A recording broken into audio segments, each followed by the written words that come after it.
Rahasia labu ajaib. Kisah bawang merah dan bawang putih.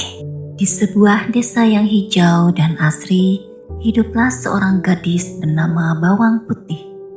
Ia adalah anak yang sangat rajin dan selalu tersenyum. Namun, saudara tirinya yang bernama Bawang Merah memiliki sifat yang sangat berbeda. Bawang Merah sangat malas dan hanya suka bersolek di depan cermin. Setiap hari, Bawang Putih harus bekerja keras sendirian di rumah. Suatu pagi, Bawang Putih pergi ke sungai untuk mencuci pakaian keluarga. Arus sungai cukup deras hari itu.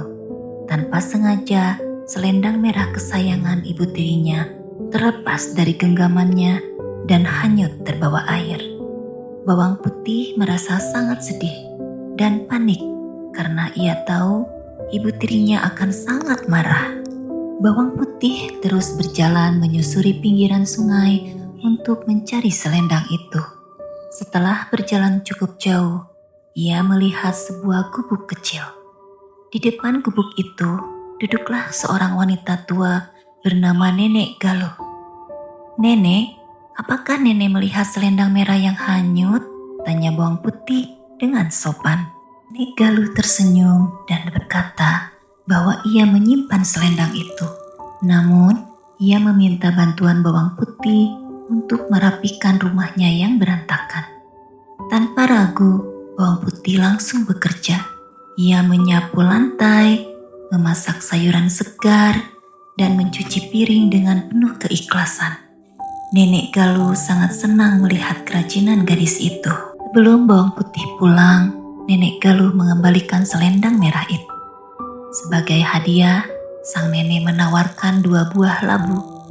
Satu berukuran sangat besar dan satu lagi kecil.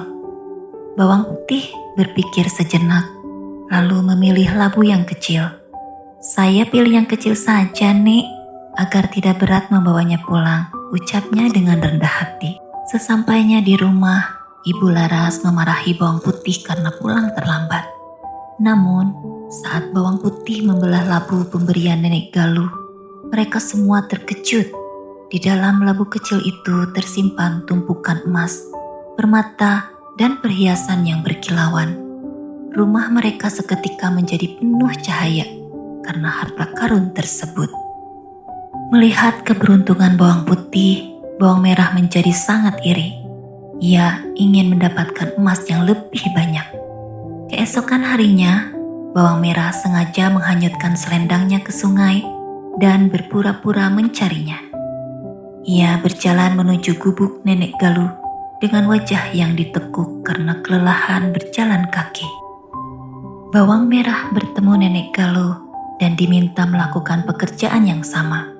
Namun, Bawang Merah mengerjakannya dengan sangat malas. Ia mengeluh tentang debu, menggerutu saat memasak, dan sering membentak sang nenek agar cepat-cepat memberikan hadiah. Nenek Galuh hanya diam dan memperhatikan perilaku buruk gadis itu. Saat tiba waktunya pulang, Bawang Merah tidak menunggu ditawari.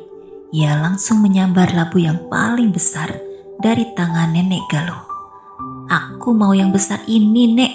Pasti emas di dalamnya jauh lebih banyak," teriak Bawang Merah dengan serakah tanpa mengucapkan terima kasih sedikit pun. Di rumah, Bawang Merah dan ibunya segera mengunci pintu dan membelah labu besar itu dengan penuh nafsu. Namun, bukannya emas yang keluar, melainkan puluhan ular dan kalajengking yang berbisa. Mereka berteriak ketakutan dan lari keluar rumah. Sejak saat itu, mereka sadar bahwa sifat serakah dan malas hanya akan membawa malah petaka.